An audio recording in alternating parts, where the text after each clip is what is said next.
சமாதானத்திற்கும் நல்லிணக்கத்துக்குமான பணியகத்தினால் இளைஞர்களுக்கான மாதாந்த பொது நிகழ்வு கடந்த வாரம் முல்லைத்தீவு கொக்குளாய் பகுதியில் இடம்பெற்றது. இந்நிகழ்வு மன்னார் மாவட்ட இளைஞர்களையும் முல்லைத்தீவு மாவட்ட இளைஞர்களையும் இணைத்து சிறப்பு பொது நிகழ்வாக நடைபெற்றது. நிகழ்வின் ஒரு பகுதியாக அமலமரி தியாகிகளின் அமைதிக்களம் மண்டபத்தில் விழிப்புணர்வு செயலமர்வு இடம்பெற்றது. இதில் முல்லைத்தீவு கொக்குளாய் போலீஸ் பிரிவினர் வளவாளர்களாக கலந்து கொண்டு பெண்கள் சிறுவர்கள் பாதுகாப்பு, போதைப்பொருள் தடுப்பு, வீதி விபத்தை தவிர்த்தல் என்பன தொடர்பாக இளைஞர்களுக்கு விழிப்புணர்வை ஏற்படுத்தினர்.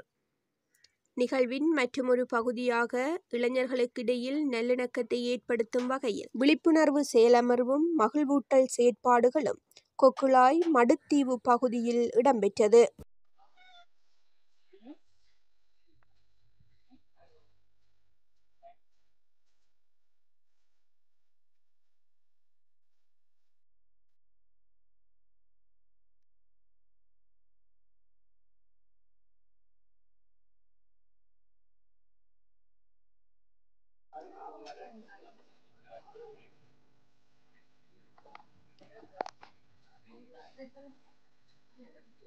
தனித்தனியா